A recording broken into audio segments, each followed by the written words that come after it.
Good evening, guys. Welcome to NextGen IT Courses. So today we have Azure Cloud Security batch. This is the day zero. In this, we will discuss what is going to be covered in this, and who can enroll in this program. What are the prerequisite and what are the job opportunities? Cloud is obviously in demand, and we have our trainer also with us. He's working professional. Hi, Sanmeet sir. Hello, Sachin sir. Yes, sir. Yeah, so Sanmeet sir, without wasting time, we can introduce yourself and Mm, you can tell us what are the prerequisite for this course and what are the job mm, opportunities. And you can mm. start with the fundamental of Azure 104 today and little bit Mhm. introduction for the Azure 500. Okay, Yeah, sure. over to you, Just sir. a minute. Thank you. All right. So, very warm welcome everyone in the meeting. And I guess it's still evening in India, so a very good evening as well.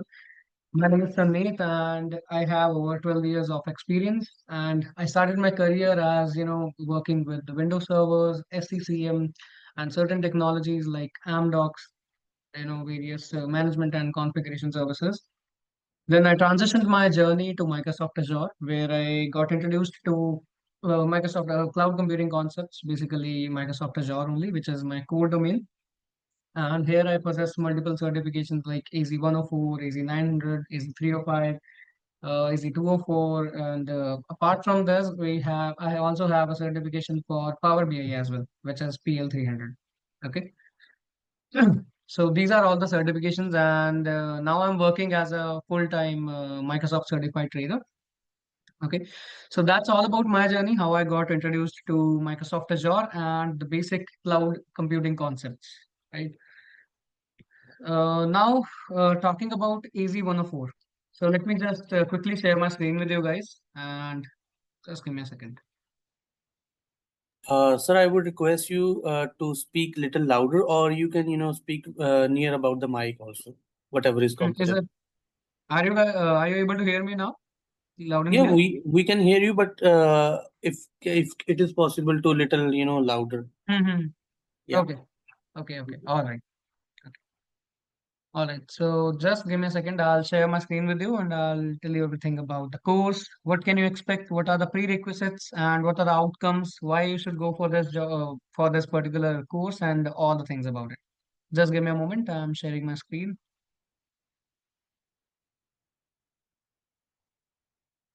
All right, please let me know once my screen is visible to all of you. Yes, sir, visible. Okay, clear.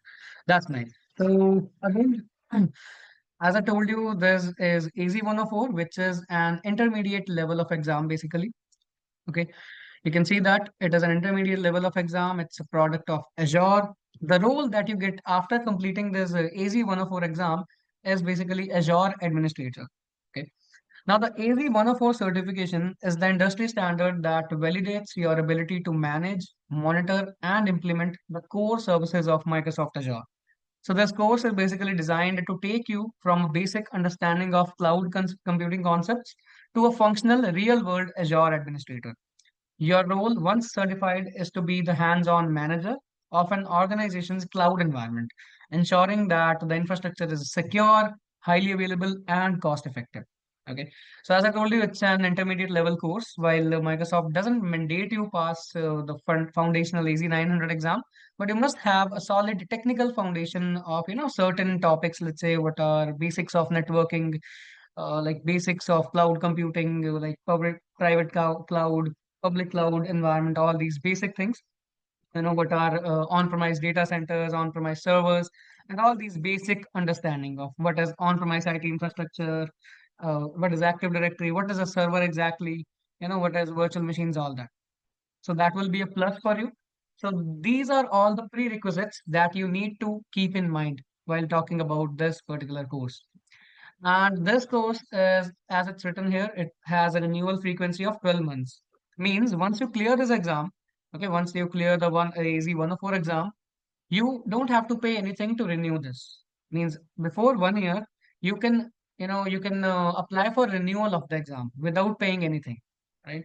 So means once you clear this exam, so within 1 year, You can renew this, and once you appear for this exam, you book this exam. So it will be an instructor-led exam. Means there will be proctor sitting in front of you. Means not in front of you, basically virtually. He or she will be able to see you, see your screen, your video will be turned on, your mic will be turned on, everything, and your screen will be shared. So it will be an online proctored exam. So you have to give it very carefully, right? And talking about the overview of the exam, it's quite simple. It talks about five things. Okay. First thing is managing identities and governance, which basically tells you how we can create and manage users, groups, licenses, and Microsoft Entra ID, which is nothing but your Azure Active Directory. How to implement role-based access controls, how to enforce organizational rules using Azure policies and resource logs. Then the second module basically talks about implementing and managing storage. Okay. So here you'll learn about creating and configuring various storage accounts and implementing data redundancy. What is data redundancy exactly? What are access keys and network security for your storage? Then the third module basically talks about deploying and managing compute resources. Okay. So this module, if I want to show you here, I think, see, these are all the modules that I'm talking about here. Now, the third module talks about deploying and managing Azure compute resources. Now, when I say compute resources, means it's talking about virtual machines, it's talking about scalability, achieving high availability, managing containers or app services, all these services. What are these? What is the shared responsibility model? Everything we are going to cover in this module. Then comes implementing and managing your virtual networking, where you will learn how to design and implement virtual networks, configure public or private IP addresses, then setting up routing and securing traffic using network security groups and firewall. And lastly, we'll also talk about what are load balancers, what type of load balancers are there, and what is the job of a load balancer. Okay. Lastly, talking about monitoring and managing Azure resources. Here we are going to see how do we implement backup and disaster recovery using Azure Backup and Recovery Service Vault, which is again a service that is offered from Microsoft Azure. So you'll learn how to configure Azure Monitor, which is a typical resource to analyze metrics, logs, and set up critical alerts. Okay. So these are all the modules that on basis of what you are going to be assessed in the exam. Okay. And if you want to know what percentage of this module, will be coming to your exam, then I'll just quickly tell you here. Just a second.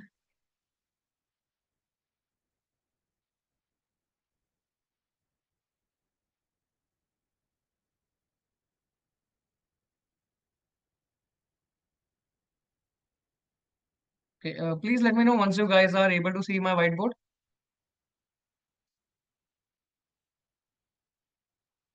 Is it visible Yes, to you? it's visible. Yes, Okay. yes. No. Good. All right then. See. So five modules we have been talking about here. Okay. First was uh, just a minute. First module is managing. Okay, I think this won't work. Let me turn this off and just move to my OneNote instead. That will work. Okay. See, I'll share my OneNote window with you. Just a second.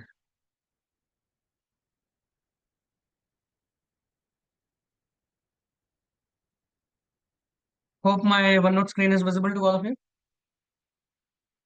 Yes. Okay. So talking about first thing, course content. So there are five modules. First one is managing identities and governance. From here, you can expect almost 15 to 20 percentage of your exam questions in the exam. Then comes the second module, which talks about implementing and managing storage. Now, this particular module also, you can expect around 15 to 20 percentage of total questions. Then from the third module, which talks about deploying and managing compute resources. So from this, you can expect almost 25 percentage to 30 percentage of your total questions. And from the fourth module, which is configuring and managing VNets, virtual networks. From this module, you can expect somewhere from 20% to 25% of the questions. And lastly, the last module is basically monitoring. So I'll just write monitor here. Okay, monitoring Azure resources. From here, you can expect 10 to 15%. So that in whole becomes your 100% of exam questions.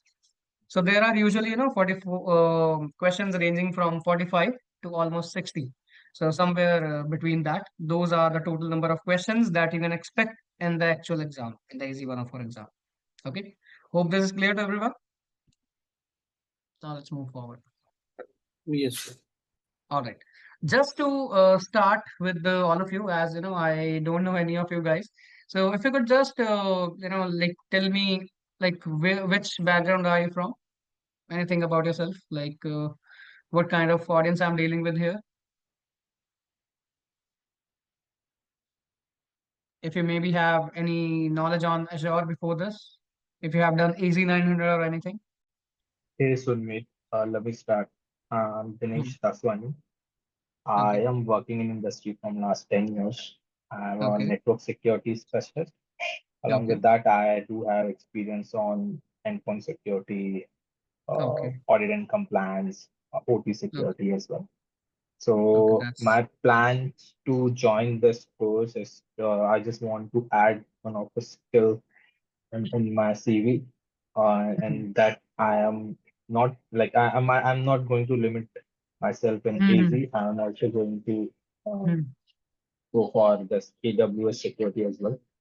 So my plan is to become a like, cloud security architect after completing this course. After I have joined another Mhm. course as well here Mhm. with AWS.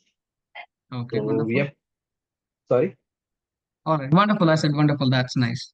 Okay. So yeah, so my query will be for you, like how much like what I can expect like after completing this course.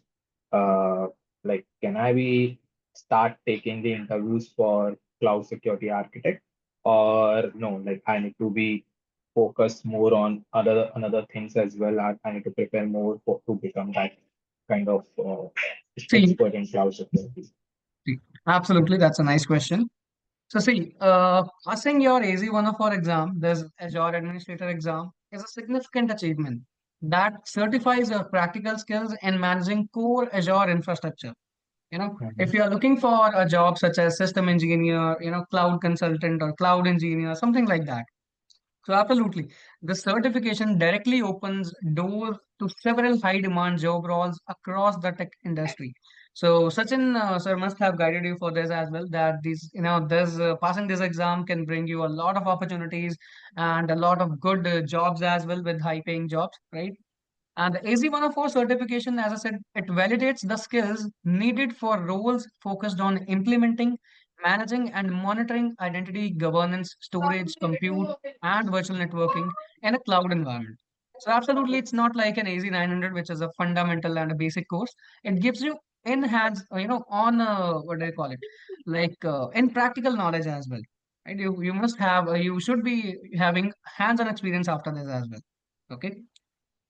So this is an Okay. intermediate level of exam. So absolutely, it can help you in a number of ways to get these opportunities. Right. Okay. Cool. All Thank you right. so much. Thank you. No worries. Okay. All right. So uh, I hope all you guys are now aware what this course brings you with, what are the prerequisites, and what are the outcomes. Right. Now with that, we'll start our session now. Okay. So there are 11 modules in total in this particular course. Okay, we are going to connect at 9 p.m., I guess. And we have, more than 1 hour to cover. So let's start with the very basics. You know, uh, how many of you guys do you know about Active Directory? What is the concept of Active Directory? Anyone here knows? You can use the chat Yes. window as well if you want.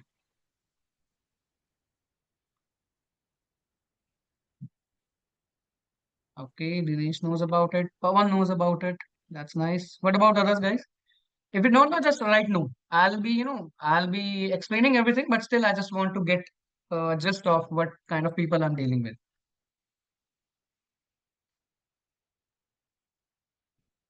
All right. So I've seen 3 yeses only. Okay, 4 yeses. That's nice. And are you guys AZ-900 certified by any chance? Anyone? If yes, you can just write yes or maybe no. Not yet. Okay. No worries. No. All right. So as I've already told you that AZ-900 is not a mandate to go for AZ-104. I just wanted to check if you guys have that okay, planning for it, have that information or not. But I think you guys already know about the core cloud computing concepts, the basics. So let's start with the very first module. So just give me a moment. I'll reshare my screen.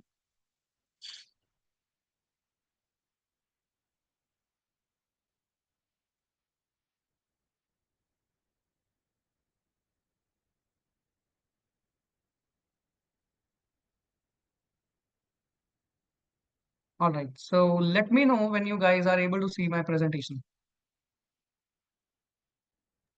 Yes, correct. Perfect. Okay. All right. So first thing, we are going to talk about the first module in the picture, which is administering identity.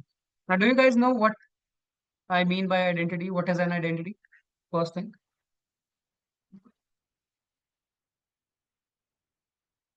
Okay.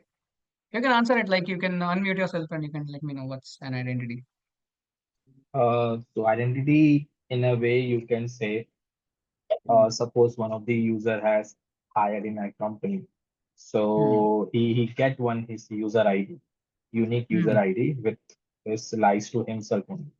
So he can Hmm. use his identity or that email ID, which is whatever he's getting as his identity. Like Absolutely. That's what is an identity. So identity can be any object that can authenticate itself. Simple. Okay.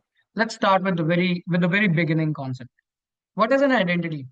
Okay, okay, all of you guys are working here, or some people are here, students as well. Just give me a quick, walk around if there are any students here as well, or like all people are working. Okay, all right. So let's keep it as working for everyone. Okay, so I will assume that everyone here works under an organization. So let's say you go to your office building in the morning. You visit your office. The first thing that you have to do is you have to pass the gatekeeper, right? That is sitting in front of your building. And usually, what does this a security guard asks you every day for an ID card, right? That has your identity, all the information inside it. And this ID card basically has your first name, your last name, maybe your email ID, your employee code, and your maybe department, something like that, right? So why does the security guard checks it? So that he can authenticate yourself, means he can authenticate that this is the correct person who is trying to enter into this building, means he's authenticating you. So there are two terms I will use frequently in these sessions. One is authentication, which basically means who you are or who are you. Second term is authorization, which means what level of access do you have? Okay. These are the two questions which Entra ID answers. And Entra ID is nothing but Azure Active Directory. Okay, that we'll talk about later. So these are the two things, right? Who are you and what level of access do you have? Now, the security guard will check if you are the person you are claiming you are. How will he do that? He'll check your email and your employee code. Okay, and this ID card, might have a barcode or anything. So this ID card, by checking this ID card, this guard will let you inside the building. And based on your department, let's say you are from the IT department. So based on your department, this guard will redirect you to your particular, maybe your floor. This is the IT floor. This is your, let's say, finance floor, and this is, let's say, HR department, something like that, HR floor, right? So based on that, you will be given access. So what is that? Authorization. Means what levels of access do you have? First is authentication, second is authorization. Okay. Third term is basically accounting. Okay. So there are three A's when it comes to Active Directory. Okay. Three A's: authentication, authorization, and accounting. These three A's are core concepts of an Active Directory. And identity can be any object that can authenticate itself. And when I say authenticate itself, it can be a user, it can be a device, right? It can be an application as well. Okay. User will have its own username and password. You guys, when you go to your office or maybe, any portal, you have to enter a set of credentials. Those set of credentials are basically your username and your password, right? So what is that? You are trying to authenticate yourself that I am the right person who is trying to access this portal or this website. The device can also authenticate itself. Once you move to your desk, you have your desktop there. That desktop also has a set of username and password that you need to enter so that this device can determine who is trying to access myself. You know, that means that a device can also be authenticated. So it's also an identity. And an application is also an identity here. Okay. So it uses the concept of service principle, which we'll talk about later, which is service principle. Okay. So these are the three things, three A's, which Active Directory helps you with. And these are the type of identities we have in our environment: users, devices, application, and identity is any object that can authenticate itself, right? Now see, we are going to see, in this particular module, we are going to talk about what is Microsoft Entra ID, how do we create, configure, and manage identities. And identities, I've already told you, it can be users, it can be groups, it can be devices, and it can be applications. Now, if anyone can here tell me what is an Active Directory, anyone? And I'm not referring to Entra ID here. Sorry, can you repeat your question? What You is Active Directory? Like not Azure, but what is Active Directory? Yeah, The because Active Directory is the same thing where we store these details, hmm, which you just mentioned, AAA. hmm, So any okay. user who has just joined, Hmm, his credentials will be put that in a AD. So from hmm, next time, whatever access we want to give him, what kind of hmm, access we want to give him, that we can get from AD basically. Like he's the yes. authorized person and what Hmm, devices, what groups he is eligible to access. So hmm, those things will be there in that API. We will exactly. manage through the API. Okay. Now let me tell you one thing. Okay. When I say AD, I'm referring to ADDS, which means on-premise Active Directory.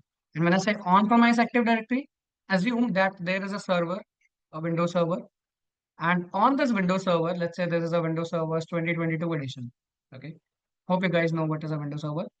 On the server, you have installed the ADDS rule. That becomes your on-premise Active Directory. Okay, the server. This can be your data center. This is Active Directory Domain Services, which means on-premise AD. And when I say Entra ID, always remember I'm referring to Azure Active Directory. Two different things. Means which is on cloud, which is an Azure service. It is basically an identity as a service. And when I say identity as a service, means this as a service means you don't require a server to manage this. Nothing. You can just make use of Azure portal. Hope you all have seen the Azure portal. How does it look like? Right? I'll Yes. show you that as well. Don't worry. Right? So what is an Active Directory? For those who are new to Microsoft Azure, Active Directory is like a big address book or a phone book for a company's computer network, helping everyone in the company log in, access files, and use printers securely and easily. It keeps track of who people are, what computers and devices are on the network and what each person is allowed to do. Okay, it's a service made by Microsoft to organize and manage user accounts, computers, and other resources in a Windows network. Okay, you can think of it as the central office that knows all the employees, their job roles, and what they are permitted to access. So when someone tries to log into a work computer or access a file, Active Directory is the service which checks if they are who they say they are, and again then they let them in if they have the permission. Okay, right? So you can, if I have to give you a very basic analogy, you can imagine a school with a large locker room. Okay, each locker is assigned to a student, and the school keeps a master list of which student is allowed to use which locker. So Active Directory works the same way. It keeps a list of users. These users can be your students, then devices, which are your lockers, and decides who gets access to what, ensuring everything is safe and organized. So what are the benefits that we get out of Entra ID means Active Directory? It makes it easy for the IT staff to manage lots of users, computers, and devices centrally. It helps ensure that only authorized people can access sensitive information. And it supports single sign-on, so a user can log in once and access everything they are allowed to, from that network. And it also helps you keep things organized and secure, especially in bigger organizations. So in short, Active Directory is a digital directory or a filing cabinet that keeps tracks of all users and devices in a network, manages their access, and improves security and organization for businesses running Windows. Hope now Active Directory's concept is clear in layman terms. Until now, I haven't started talking about Entra ID. I'm just talking about Active Directory. Now ask me some questions. Any questions from what I have just discussed? Anything? What is Active Directory you still didn't understand or anything? Can you give us some idea about the accounting? You mentioned the accounting as well. How related, like how is it related to AD? Like what it does in respect to AD? Okay. Accounting can mean a number of things in Active Directory. Okay. Accounting means keeping a track of, what kind of people have what kind of access, what they try to access. See, the AAA framework is the foundational to network security and identity management systems like Active Directory. First A is authentication, second A is authorization, third A is accounting. Means accounting basically means tracking what you did and when you did it. Now, do you understand? So let's say if you are an authorized user, you try to delete a virtual machine. Active Directory will log the event, such as user Ranjan tried to delete this VM, something like that. So that is accounting, Got keeping it. a trail of what happened. Okay.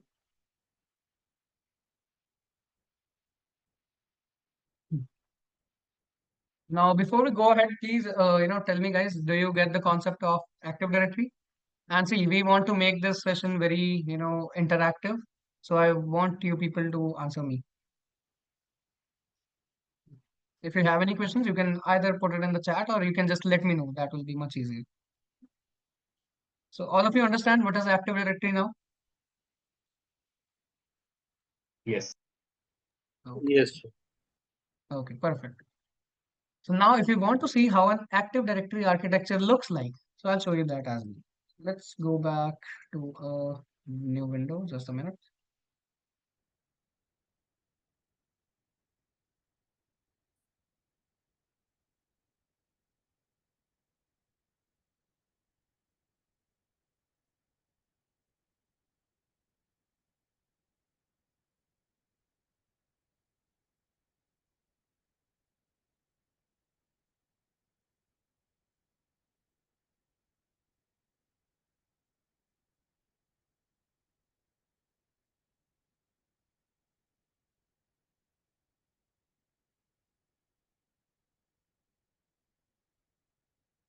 So hope my browser is visible to you now.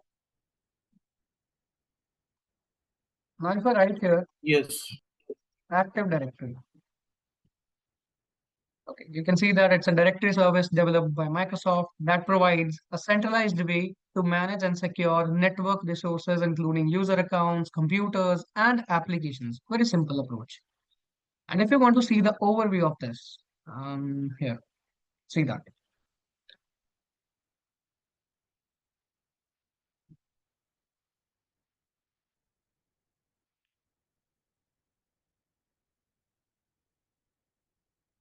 What is Active Directory Domain Services?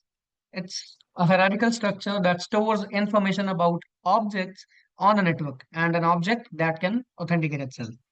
It's a directory service such as ADDS provides the methods for storing directory data and making this data available to network users and administrators. See, everything is written about the ED here. Okay, so I'll just hand this documentation to you in the chat. You can go through this later on or preview. I'll send out the link in the chat. Now let's see how an Active Directory looks like. So I'll go to the images here.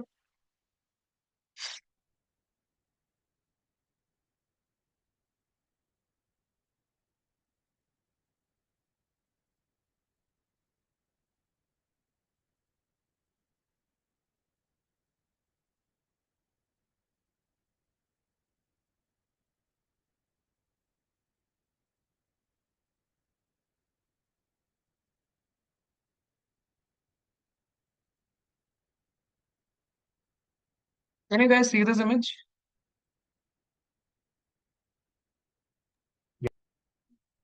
See, on the top, we have Active Directory users and computers. And inside that, we have this root.local. And one thing, what do you analyze from this image? Tell me, what's happening according to you guys? What do you see in this image? Anything that you understand from this?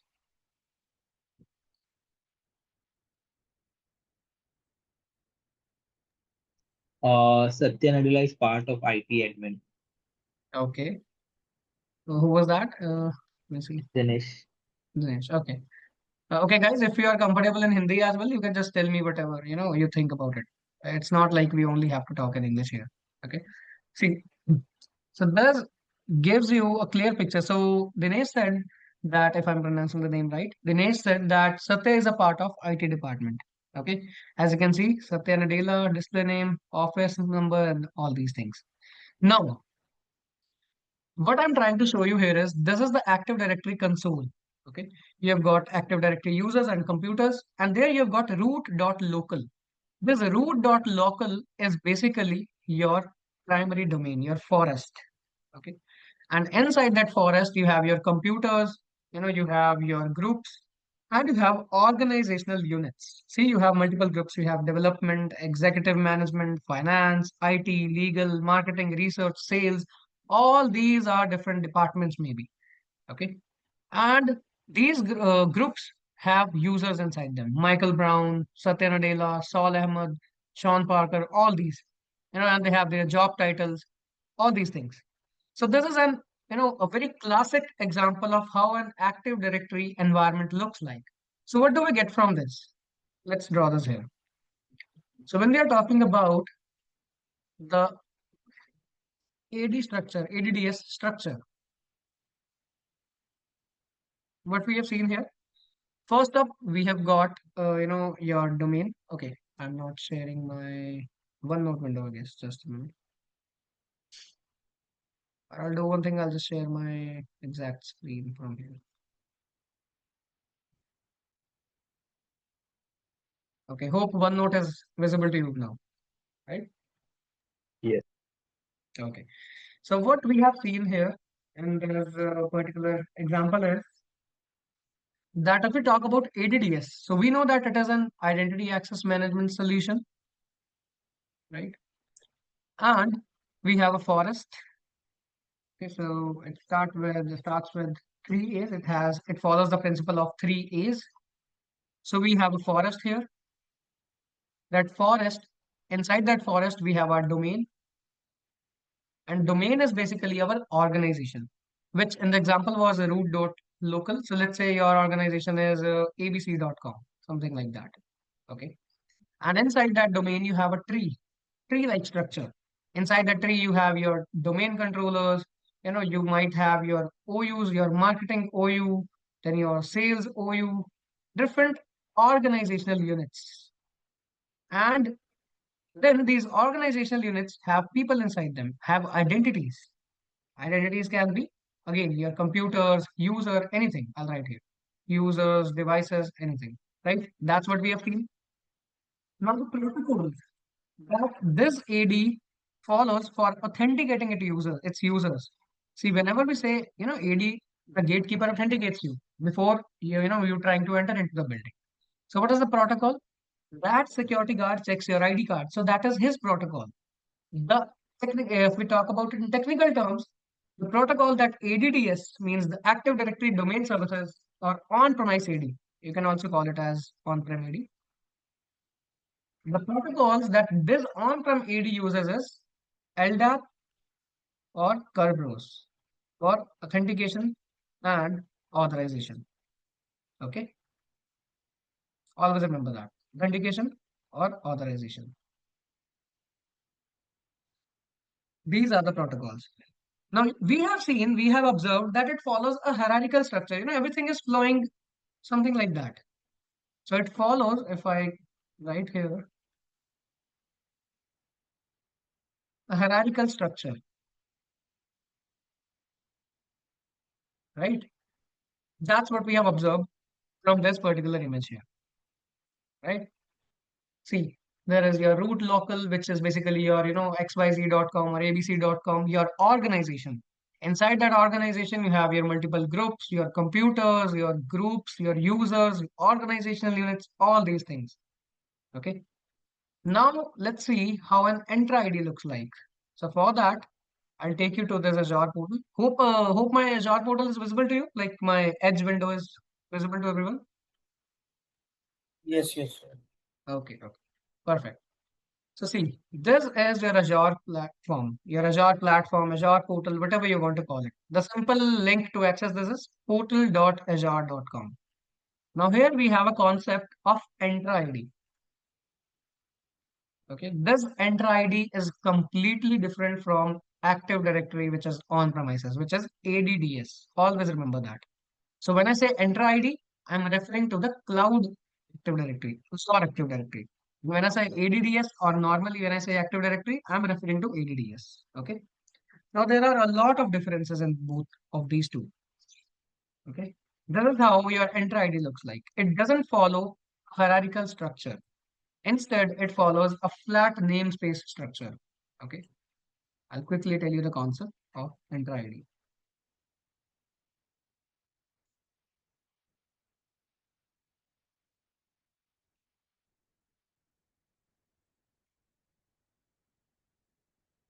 First thing, it is also an identity access management solution. It also helps us with 3 A's, but this is the cloud approach. Here, we follow a flat namespace structure. And what do I mean by that? Here, we don't have a forest or a tree, nothing like that. No forest is there, no tree is there, nothing that, not that kind of structure. We follow structure called as tenant, or what we often call as directory.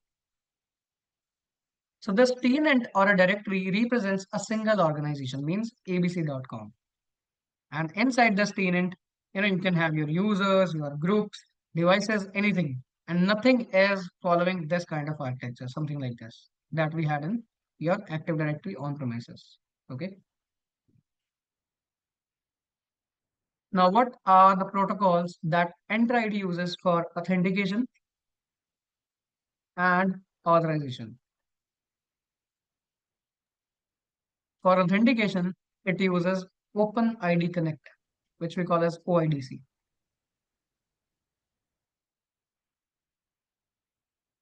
For authorization, it takes help of OAuth2.org.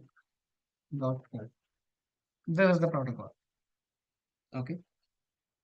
Sometimes you must have seen that if you log into any, let's say, any brand or any particular website, let's say Nike or H&M or maybe Amazon, anywhere, it asks you, how do you want to log into this website? It gives you several options. Either you can create an account, you can register for new credentials, or you can maybe use your Gmail account, your Facebook account, your Yahoo account, right? You must have seen that. Gmail, Facebook, Yahoo, or let's say Apple account, anything. So what does these services mean? Means that website is asking you to authenticate yourself using any third-party application, any third-party services. So these are called WS Federation services as well. Means Enter ID supports WS Federation and third-party services as well. Okay. And Enter ID uses HTTP and HTTPS protocols for APIs, for REST APIs. It doesn't rely on any particular Windows server or something like that. Here, you don't need to manage a separate Windows server. Nothing is required because it is provided to you as identity as a service. This as a service here clearly means that you don't require any server here to manage any Windows server or any kind of server. So you can see that it follows a flat namespace structure.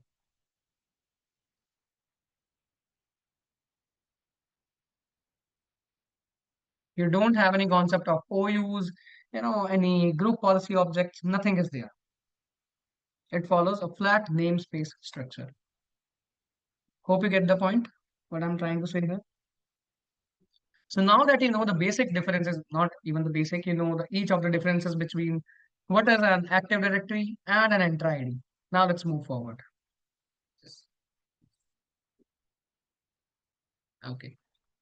Now when I say identities, Enter ID, when I say user. So whenever we create a user, it must has its own properties, right? Here you can see this Satya Nadella is a user. It's his first name, last name, display name, description, office, telephone number, email. What are all these? These are its properties. So a user has, even call it properties, attributes, whatever you want to call it. It has maybe has a first name, it has a last name, email ID, it might have a department, it can have a phone number, it can have a country, you know, what else? It can also have maybe a pin code, something like that, right? So what are these? These are called attributes or properties of a user, right? So what kind of identities can we have in Entra ID?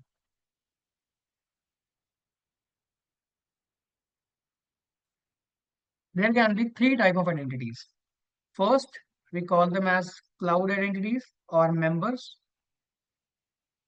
Then we have external identities or which we often call as guests. Lastly, we have a mix of them, which we often call as hybrid users. This is a B, okay, not a P. Hybrid identities. Okay. So what are cloud identities or members? These are the identities that are created using Entra ID only. They are not coming from any on-premise Active Directory. They are not coming from any other platform. They were created inside this Entra ID portal here. If we go to users, see here if I create a new user, and if I click on create a new user, and so I'll just simply show you that as well. Let's try creating a new user.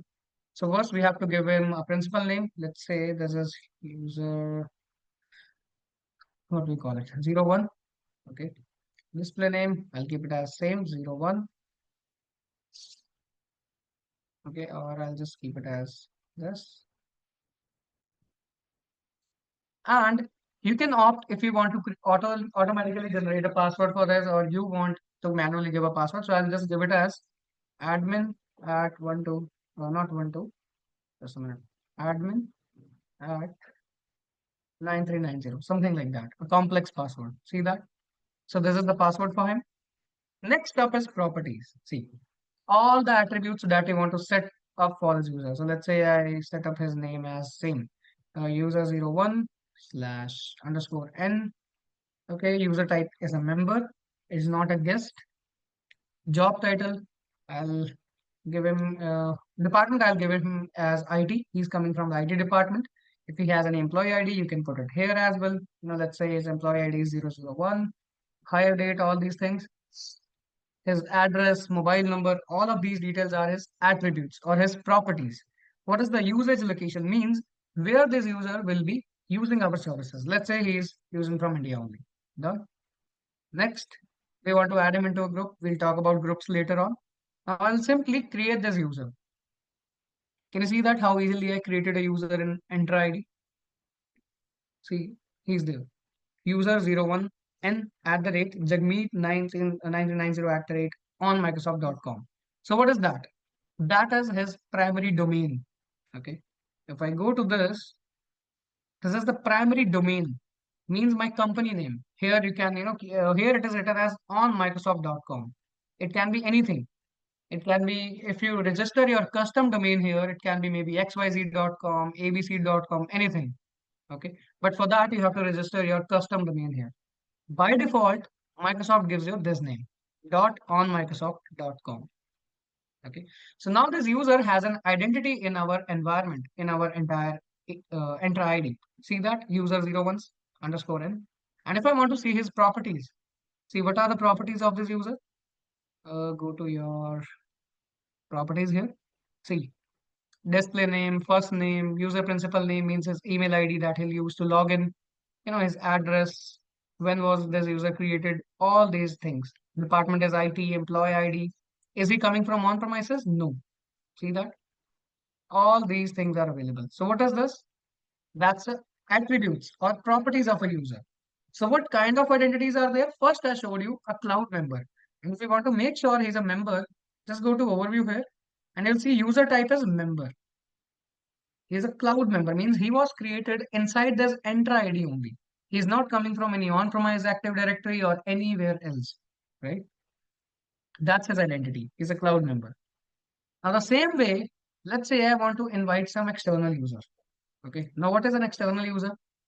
So let's say, Dinesh here is an employee of this organization. This organization is abc.com, something like that. Okay. ABC Private Limited. Dinesh goes to the office. The gatekeeper is sitting in front of him. He'll ask for his ID card again. He will prove himself. Then he'll be able to enter into the building at a certain floor, which he has access to. So authentication and authorization is done. Let's say if I, as an external user, like if Sanmeet goes to this building, this is me. I try to enter this building. What do you think the gatekeeper will ask me for? Again, any valid privilege or permission, right? How can I enter this building? So let's say I have a visitor card. I have a visitor card which I showed to this security guard, and on basis of that visitor card, he gave me access to the meeting floor, to the conference room, something like that. So do you see what is the gatekeeper doing here? Based on your, the level of access do you have, he is giving us permissions for certain things, for certain resources. That is authorization. So what am I here? Dinesh is basically you can call him as a member, a cloud member or an employee, internal member, whatever you want to call him. I here am a guest, or you can call it as external identity. Understand? So let's see how do we create an external identity on Microsoft Enter ID. Simply, I'll click on new user, click on invite external user. Then whenever you are inviting someone to your organization or to anywhere, you have to send a formal invitation. And how do we do that in Enter ID? We have to use his email ID. Let's say I use this person's email ID as this. Done. Then the display name for him will be, let's say, user 02/n. And I want to send him an invitation message as well. So invitation message will be, basically sent to him through the email. So let's say I'm saying him, hello, I am inviting you to join my organization organization as a guest. Simple. The moment I hit properties, again, I can set up any properties if I want, set up his first name, last name, user type, department, employee ID, anything. Again, the usage parameter, let's say, is also coming from India only.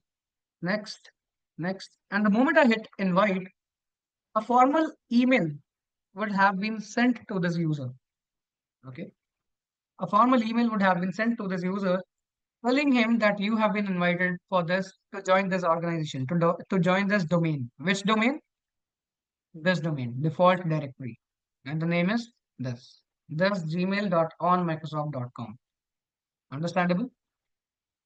So I've just received an email on my phone where that ID is logged in, stating that you have been invited to this particular default directory.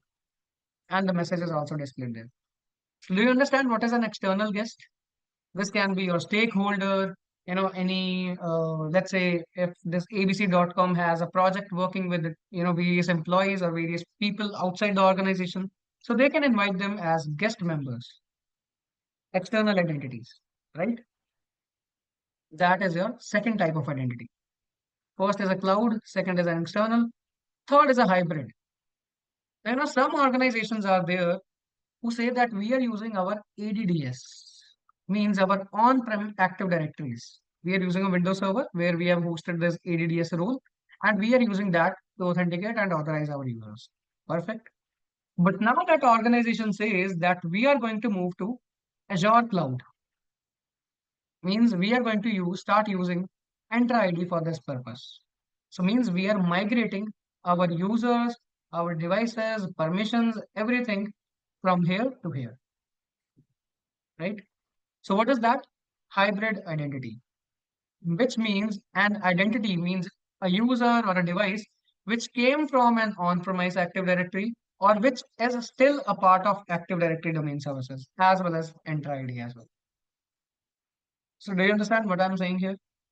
Means this identity, this, let's say this user is user one. This user one now is already present in ADDS in Windows Server, and he is also present in Entra ID as well, the cloud platform. That is what hybrid identity means. So if the user was, an hybrid identity means he was coming from on-premise systems.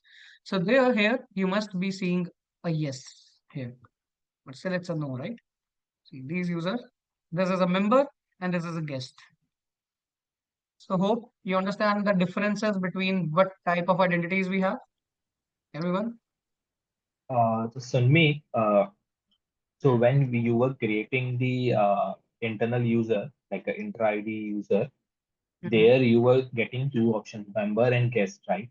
So that the Now, second option, guest, will be eligible for he is, this scenario, is it? let's say you have an internal guest, means he Hmm. is a member, but you want to give him some guest level privileges. So absolutely, you can make him an internal guest.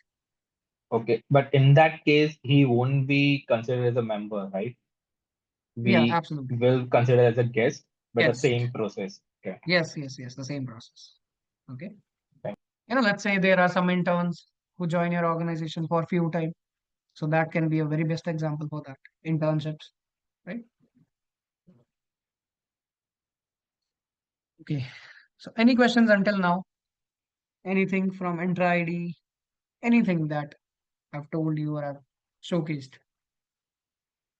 Not Anyone? related to this, Sunmi, Hmm. but while explaining, you mentioned about some third-party AD as well, right? I don't have much idea about the ADs, like, but do we have like can we use like do we use third-party vendors as well for AD? Is there any Third example? party, that third party is basically, again, I gave you an example of using Facebook credentials. So what happens is, usually when you go to any website, right? Any, let's say Amazon, then you get options. Do you want to sign in using your mobile number? And there are options. Either you can use your Google account, your Apple account, your Facebook account, all of these, right? Or you can also register for Amazon.com. Means you can create a new set of credentials specifically for Amazon.com, right? These are the options that you have. No, So all these, I'm not asking that actually. My query is, uh, in any situation, do we use AD server from third party, any third party AD server? If yes, suppose any other vendor who is specialized in AD, so in that case, what we will configure in cloud if we use, I don't know if we use or not, But See, if we have any third-party vendor AD device for that, like how we will configure here in this situation in AD see, I'll tell in you. Azure. Okay.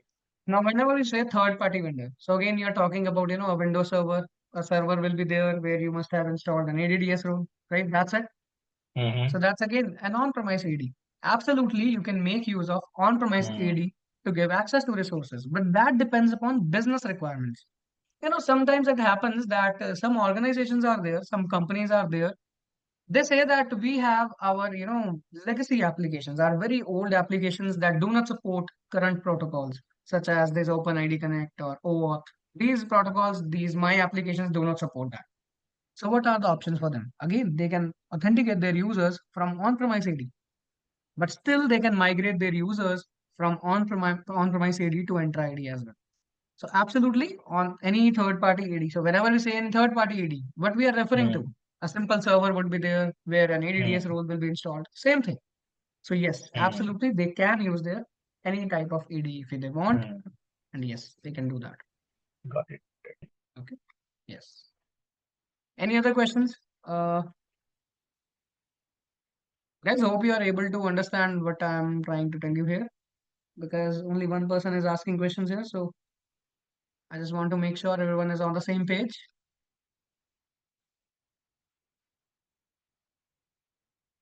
Are you there, guys? You can write in the chat as well if you want. Like if you have any questions or anything that comes to your mind.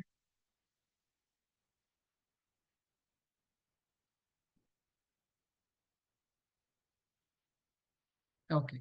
As of now, it's clear. That's nice. We are able to understand. Okay, that's nice. Perfect. So let's continue with our first module. Although I've almost covered everything that was about to be discussed in this module, but let's see. See, the first thing is, this is what we are going to see in this module, examining Entra ID. Now, I told you that we can migrate our on-premise identities, which is this. So this is an on-prem AD. So keep it, understand it like a server is there. On this server, we have installed this ADDS rule, right? Now, let's say if you want to migrate your users from this on-prem AD to your Azure Active Directory, means Entra ID. How can you do that?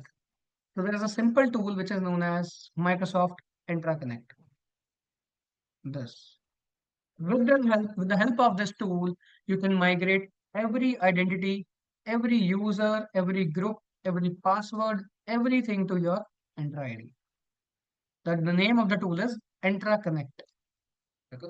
You can see the same tool on Azure here as well. If I go to this Entra ID, here I think it's here. Microsoft Sir, Entra sorry Connect. to disturb, sir. Could you please Hmm. repeat again? I did not understand Absolutely. this thing. Absolutely.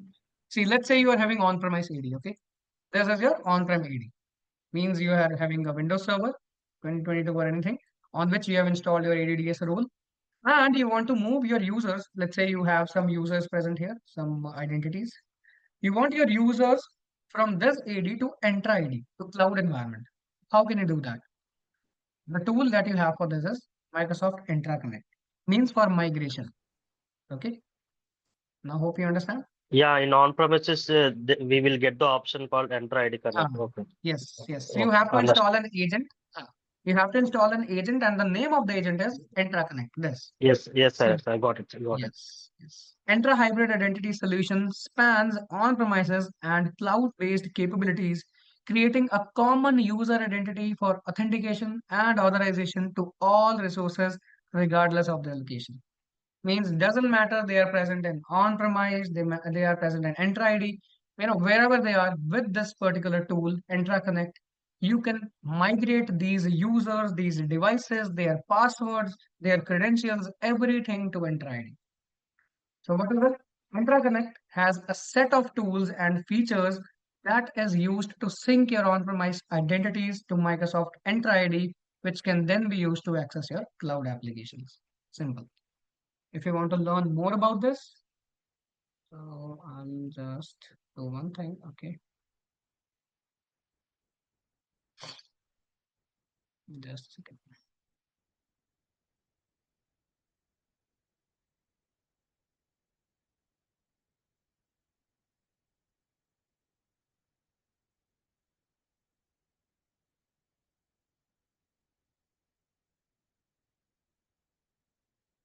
So here search for interconnect.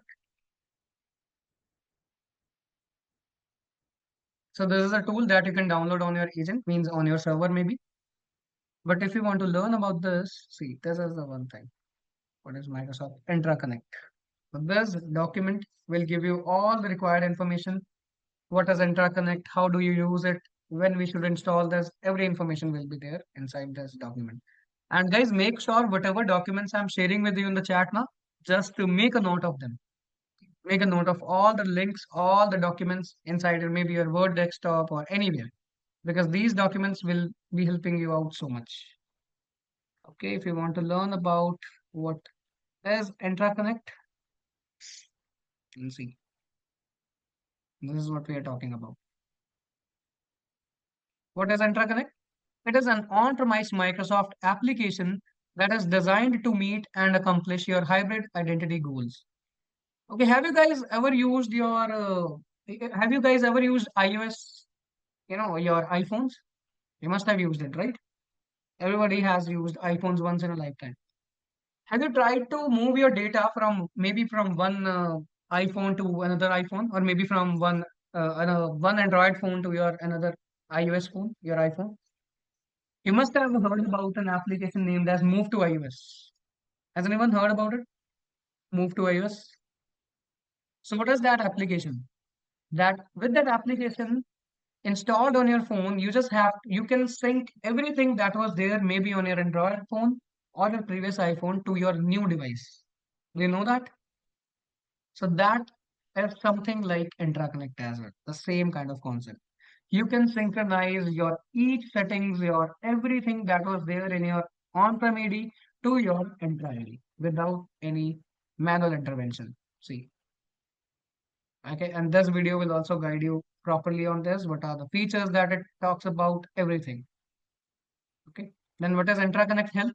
See, this is a feature of this Intraconnect, which provides a robust monitoring of your on-prem identity infrastructure. Means if your resources are able to move to Entra ID or not, are they ready to move or not? So this will pre-check all the identities and each of the things for you. And why should we use this? All this documentation is there. Gives you enhanced security, easy to deploy and manage, uses rich user metrics, gives you great user experience, and so on. Right? So I'll just handle this document to you as well in the chat. No. So with that, we know what is Entra Connect. Now, what are the features of Entra ID? Does anyone know what is single sign-on? What do I mean by single sign-on? Anyone? Yes. Okay, can you please tell me? Sure. So once you log into your office laptop to Mhm. obviously to your credentials, so suppose you want to log into portal.azure.com. So in that Mhm. case, through SSO, you will directly able to access. You don't need to put your credential again and again in other devices. Exactly. So what we are talking about here, the simple thing that Dinesh tried to explain here is having single set of credentials. Right, Dinesh? Single set Yes, of exactly. credentials. Simple. Means, let's say I have, multiple portals. I am an employee of an abc.com, or let's say not ABC. There is an organization named as fabricum.com. I am an employee of fabricum.com. Now this fabricum.com might have a payroll portal, which is a salary portal. It might have an attendance portal. It might have let's say development portal, anything. So do you think having a single set of credentials for each of these portals, let's say here I have different username password, here I have different username password, here I have different username password. Do you think this will be feasible? No, right? As a human, uh, was anyone saying something? Okay. So having these, multiple set of credentials can be difficult. Right? As a human, we cannot remember all of these credentials.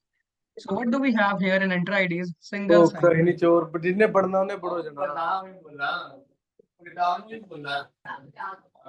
Rahul, can you please mute yourself if you don't have any questions?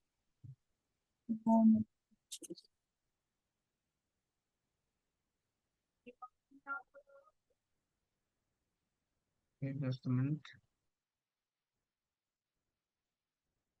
All right, perfect. Yes, yes, continue.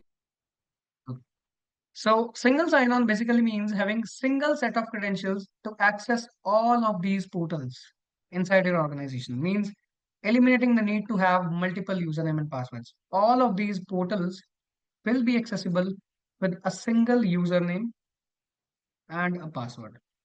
In our case, the username will be, let's say, I'm a user named as user1 dot fabricum.com, something like that, or @fabricum.com. Password will be anything, let's say admin at 123, whatever, right? So with these single credentials, I can access my payroll portal, my attendance portal, development portal, any other portal that I have in my organization. That is a very great, very good feature of Enter ID, single sign-on. Simple. With the name itself, you can say having single set of credentials, right? Then, how can Enter ID help us in other things? To manage and provisions user and groups. Remember I showed you in my Enter ID portal, we can manage our users, our groups, everything from this single pane of glass, from this single website, which is portal.azure.com. I don't have to go to any other website or any other portal, right? I can manage every aspect of my identity access management solution. See from here. So what is that? It gives us the privilege to manage and provision users and groups. It provides us with an identity management solution, including federation. And by federation, they are only referring to, using any third-party accounts. Let's say Facebook account, your Gmail account, maybe, let's say your Yahoo account, your Hotmail account, anything. So we can also make use of any of these third-party vendors. Okay. Then we can implement security features like MFA and conditional access. So what is an MFA? Simple. Whenever we try to access any portal, so usually what we have to put in our username and password, right? That's first step of authentication or first step of security. Then further, let's say, today you must have seen that to access some applications, let's say you are signing into Amazon.com, you entered your username and password, but still it asks you for an OTP sent on your mobile device. Maybe verification code sent on your email, or let's say, the authenticator app is there, which asks you for a code to enter a code and then approve this. So what is this? This is second step of authentication. Means adding an additional layer of security, right? That is called as multi-factor authentication. An OTP sent on your mobile, an OTP sent via your email, a code received on your authenticator app, or there can be security questions as well.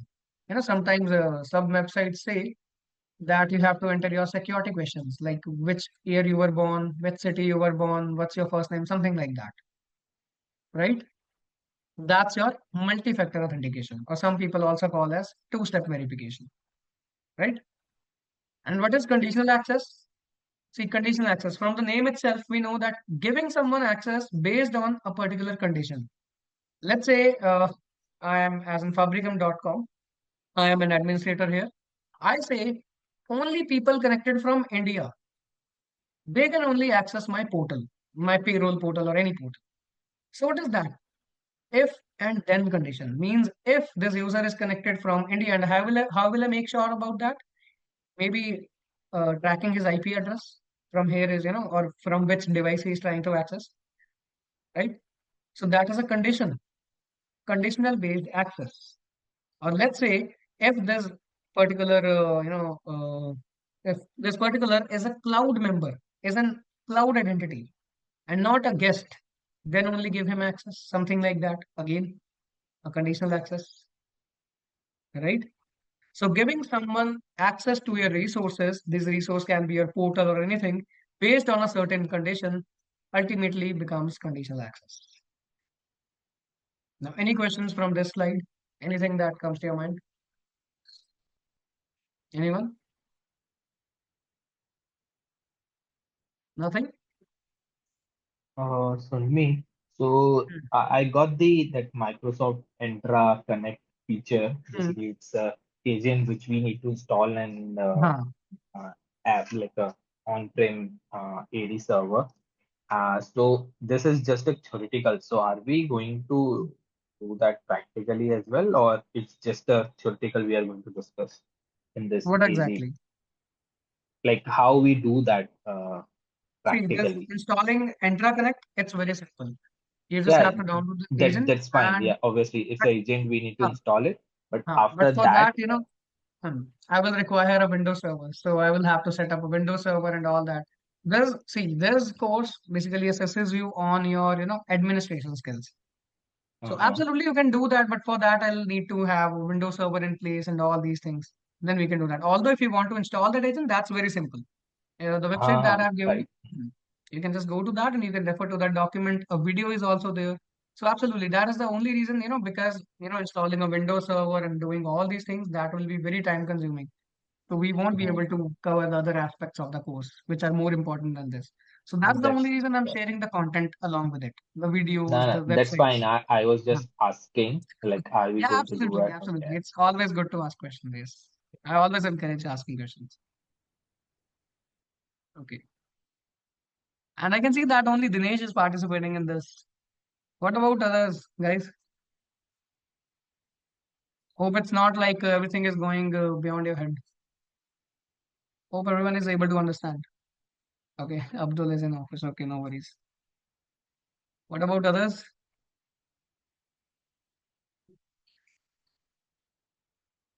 Okay, so with that, we move to the second slide. See, what are the core concepts of Entra ID? First up, we have an identity. Already talked enough about it. What is it? Any object that can be authenticated, that can authenticate itself. What is an account? Account means the identity that has data associated with it, means its attributes, its properties. What's his first name, last name, what kind of account is it? It's a cloud member or a guest member, all these things. What is an Entra ID account? This is simply means a cloud member. Means this identity was created through Microsoft Entra ID. Simple. What is a tenant or a directory? That represents a single organization. Let's say fabricum.com. This is a single organization, a single tenant. Then you can also create multiple tenants as well. Let's say I want to create a tenant named as contoso.com. This will be represented as a single different organization.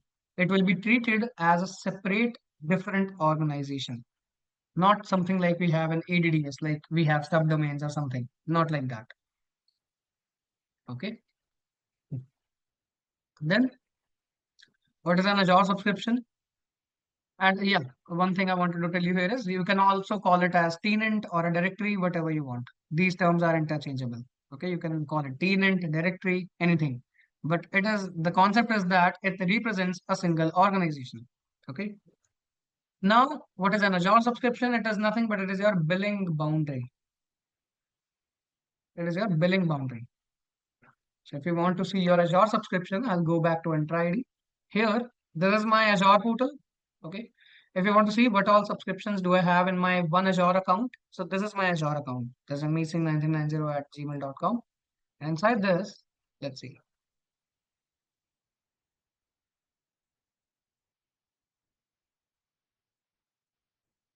This is the subscription I'm having. This is the subscription name. This is the subscription ID. I am an account admin here. What is the current cost that I have to pay? All these things. Status is active. So you can also have multiple subscriptions as well. Okay. So what is an Azure subscription? Which is used to pay for your Azure cloud services. It's billing boundary, right? That is your Azure subscription. I have a query here Hmm. regarding the subscription. So you mentioned we can have multiple subscription in one account. Yes, Uh, can you give me more idea about that? In which situation or okay. scenarios we have Mhm. multiple subscription, or if we Absolutely. want to change it, like if I want to go to the one subscription to another, like Mhm. do we need different credentials for it? Mhm. I'll tell you. Although you don't need different credentials for that, first thing. Second thing, in which cases you'll have? A great question. Let's say you have an Azure account. You have created multiple subscriptions. You have created development subscription. You have created test subscription. You have created a production subscription. Do you understand when I say development, testing, production? We have different Right. stages, right? Different environments, not stages, different environments in an organization.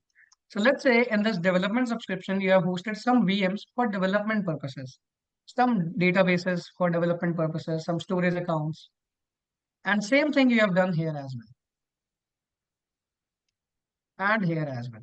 So this is your live production environment, mean where your applications are running, your live applications. So don't you think it's a good approach to, differentiate these subscriptions? Instead of having a single subscription and doing everything inside one subscription means developing the code, testing it, and sending it to a live production. Don't you think that's much more easier if we create a different set of subscriptions for each of these cases? So that's one case. Similarly, you can have multiple business cases, business use cases, where you require different subscriptions. Okay. So following that, I saw when you were creating few VMs or something, Hmm. there one options comes like which subscription you want to Ah, go with, right? exactly. So Yes. so if I'm creating any VM for one Hmm. subscription, let's take Hmm. example for dev. So Ah. that VM will be only part of dev, or is interrelated No. all the It will be subscription? part of a single subscription. Although you can absolutely move that from dev subscription to test. Means resources are changeable, are movable. They can be moved from one subscription to another. That you can do. But it Okay. will be a part of a single subscription only at one time. Okay. Okay. Okay. So subscription in a way I can consider it's totally a different company or different tower where we are creating everything different. Like suppose I'm Um. creating some firewalls or some database servers or Mhm. whatever storage servers that will different from test server or prod server. Is it? Exactly. Exactly. Exactly. Something like that. Yes. Okay. Different billing boundary. We have multiple subscriptions at home as well. So let's say you recharge your mobile phones. Sometimes Mm-hmm. for yourself, you might choose, a plan where you are getting 2 GB of data per day. For your father or mother, you are choosing different plans. So what are these? You can have a single plan working for all of you, right? Maybe an Airtel Black plan or something like that. But still, you are choosing different plans for each of them. So segregate these resources so that I might consume more data, my usage is different, my father's usage is different, something like that. A very typical, a basic example. So yeah, hope Mm-hmm. you understand what I'm trying to say, Okay. Yep, right? I Yes. understand. Yes. So that's what I'm trying to say here. Okay. Now comparing Azure Entra ID to the traditional Active Directory domain services. Entra ID is primarily an identity solution. Here we don't require any VM or any Windows servers to manage. Nothing is that. It is queried using the REST APIs, already told you. It uses HTTP and HTTPS protocols, means it's a web-based portal. Again, it uses HTTP and HTTPS protocols such as SAML, WS Federation, and OpenID Connect for authentication and OAuth for authorization. To be precise, it is OAuth 2.0, right? These all we have talked about. It includes federation services and many third-party services such as Facebook, again, Gmail, Yahoo, anything that comes to your mind. Many third-party services, Apple account, anything. Identity provider can be anything here. And these are created, Microsoft Entra ID users and groups are created in a flat structure and not a hierarchical structure, something like ADDS. There is no concept of OUs, no concept of group policy objects. Hope it's clear. So Yes. Meet, sorry, I have another question. Ah, Might be silly one, but no. here the third point you have mentioned about the this OAuth and for Hmm, authorization, and hmm, one more you mentioned, I missed that part earlier. You explained me two for authorization and authentication. We use some hmm. protocols right here. LDAP and Uh, Kerberos, yes. yeah, yeah, but that was for on-prem, right? On-prem, yes. And this is Right. for So Entra ID. correct. So my question is here, if we are using both and the traffic is moving from cloud to on-prem, So Hmm. which authentication authorized protocols they can Hmm. use, they will use? Okay. That depends on the application. If your application is a cloud application, it is hosted on Entra ID, means on Hmm. Azure, then absolutely it will use Hmm. your Entra ID credentials. Correct. If your Hmm. application is hosted on Windows Server, means your Hmm. on-prem data center, Hmm. then what do you think? Your on-prem ID. Simple. You can select that. You can choose where your application is Okay. hosted. Based on that, you can choose from where do you want to authenticate your users. Totally depends upon you. Okay. Like what I was asking, my AD is in cloud, but my Uh, application is in on-prem. So in then that case, enter ID. Enter ID enter is the ID. answer. Yes. Okay, okay, that was okay. Yes. Absolutely. No worries. Means it depends upon the AD where we have configured. AD. Exactly. Acha, Exactly. okay. Thank you. Exactly. And now let's move forward. So, what plans of Enter ID are there? So there are basically, three plans. This free one we don't consider it as a plan. There's a free plan, P1 plan, P2 plan, and lastly there's what do you call it as Entra Suite plan. So with the free plan, you get single sign-on. You get cloud and federated authentication, means using third-party services. You get self-service account management portal. You get MFA, but you don't get conditional access. You don't get all these other things. If you want to make use of these features, then you have to pay something. These are premium plans. Okay, let me see if I can hide this share panel just a minute.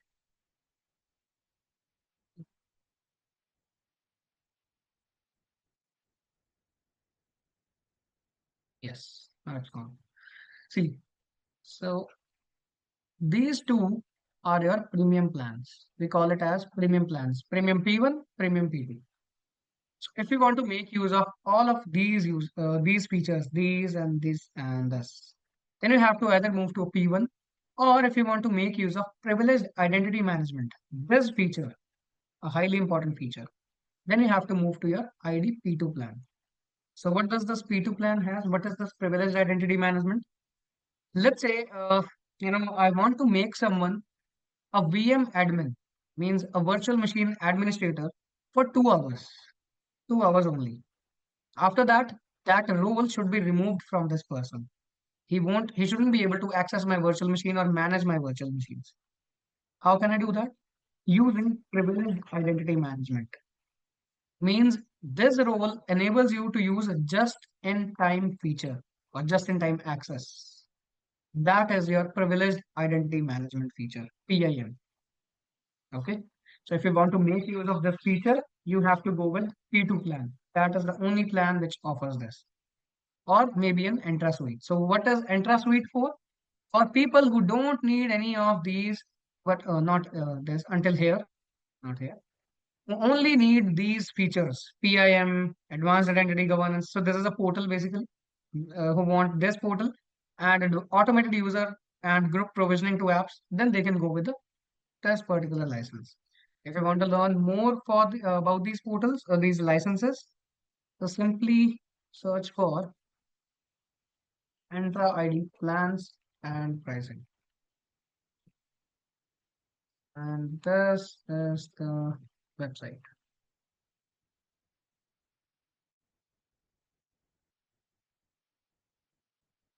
If I want to convert it to Indian website, so just remove this US and right here IN. That's all. Now you can see the prices. So these prices are per user per month.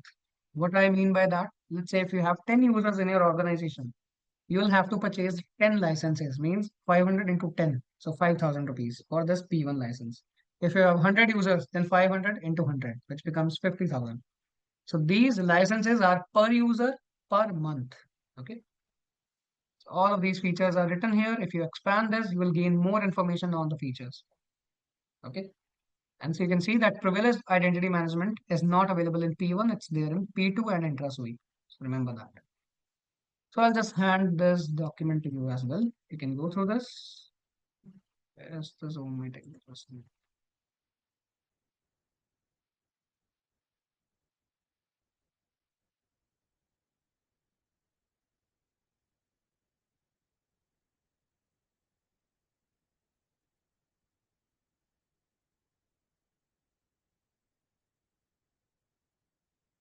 Okay, why am I not able to see the Zoom bar? Please just a second.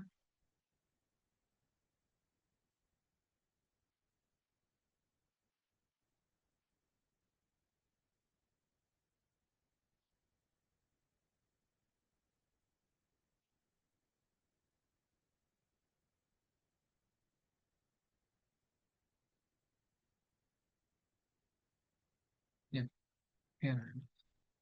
So I've sent you the link in the chat for this as well.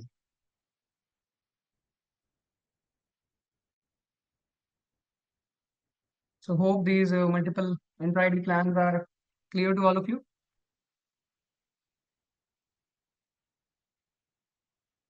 Yes. Okay, just a minute. Now that we are good with this one, now let's talk about the self-service password reset feature. Sorry, Sanmeet, can you go to the back, the last Ah, slide? uh-huh. Did we discuss this REST-based condition access, or are we going to do that in future? Or No, we are going to do that in future. okay, cool. Okay. Basically, we are going to talk about conditional access only. Okay. This Mm-hmm. REST-based conditional access, I'll tell you what is it. Okay. It's basically a part of the security course, although, but I'll Mm-hmm. still just tell you.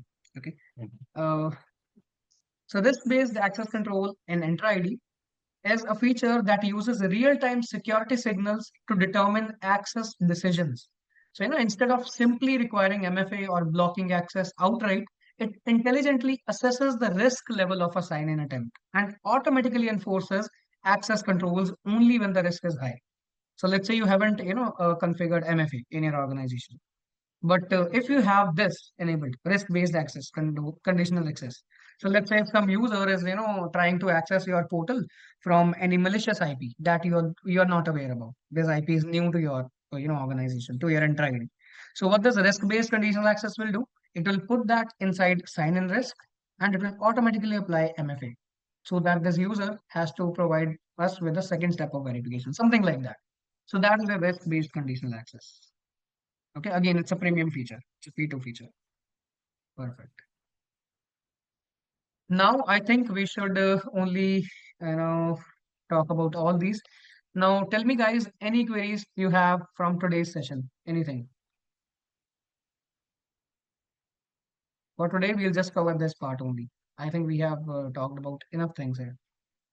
So, any questions, any doubts from today's session? In all points, I'm ready and rolled. Actually, I'm in metro traveling. Okay, no worries, Ranjan. I get your point. I understand.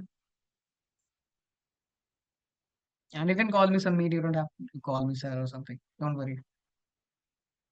Anything else, guys? How did you like today's session? Anything? Yes, guys, you can give your feedback and you can ask your final doubts, and so that we can connect by tomorrow same time, 9 p.m. for the day one session.